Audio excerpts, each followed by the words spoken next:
Now, in the last 2 years of the present administration, the power sector has witnessed bold reforms, initiatives and interventions to improve electricity supply for sustainable economic growth. Joshua Ojito reports on the gains of these interventions as Nigeria strives for adequate supply.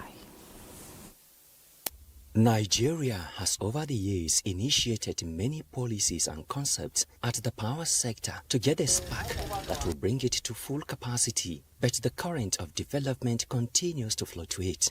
President Bola Tinubu stepped in at a time many believe the power sector needs some bold initiatives and federal government roll out reforms in 4 key critical areas of legislation and policy foundation: market liquidity reform, tackling infrastructure deficits, and energy transition. So sustainability is very key, and we have held it with all the importance and significance it deserves. How do we ascertain this?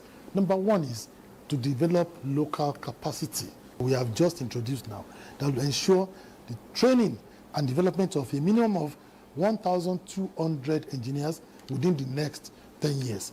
The Electricity Act 2023 is still a game changer in the sector, with National Integrated Electricity Policy formulated and approved by the Federal Executive Council, replacing the outdated document of 2001.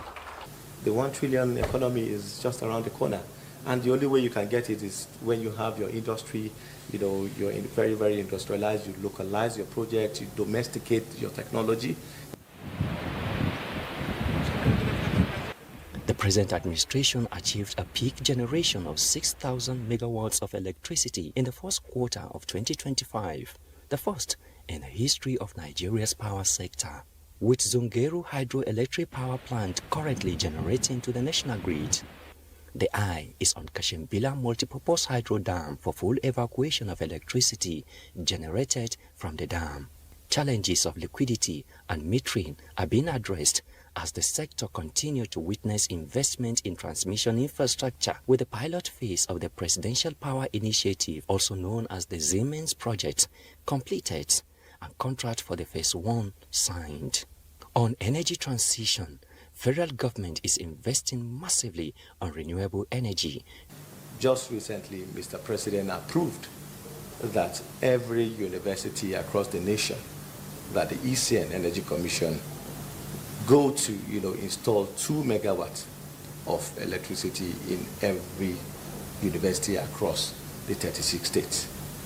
He didn't stop there. He also directed and approved that the ECN to also install 2 megawatts in every tertiary health facility in this country. Although Nigeria is yet to achieve adequate supply, with a new current of efficiency, accountability and the political will, investment and technology being infused into the sector, Nigerians in no too distant future will live to rely on its power sector, always with the economy fully switched on. Joshua Ojito, NTA News.